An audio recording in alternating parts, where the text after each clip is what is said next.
Hello friends, அஸ்ஸலாமு அலைக்கும். இன்றைக்கி நம்ம வீட்டு சமையலில் ஆழ்வள்ளி கிழங்கு தோசை தான் செய்ய போகிறேன்.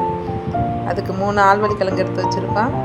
அது நல்லா சுத்தம் பண்ணி க்ளீன் பண்ணிவிட்டு பொடிசாக கட் பண்ணி வச்சுக்கோங்க. அதை நல்லா மிக்ஸி ஜாரில் போட்டு நல்லா மாவு பதத்துக்கு அரைச்சி வச்சுக்கோங்க. அரைச்சி வச்சுட்டு ஒரு பெரிய வெல்லம் எடுத்து வச்சுருக்கிறேன்.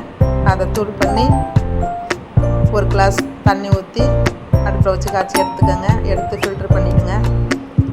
ஃபில்ட்ரு பண்ணிவிட்டு அரைச்சி வச்ச மாவை ஒரு 5 கரண்டி எடுத்து போட்டுக்கோங்க. போட்டுட்டு அதுலேயே அரை கிளாஸ் அரிசி மாவு, 1/4 கிளாஸ் ரவா, அரை மூடி தேங்காய் துருவல் போட்டுட்டு ஒரு சிட்டிக்கு உப்பு போட்டு நல்லா தோசை மாவு பதத்துக்கு நல்லா கலக்கி வச்சுக்கோங்க.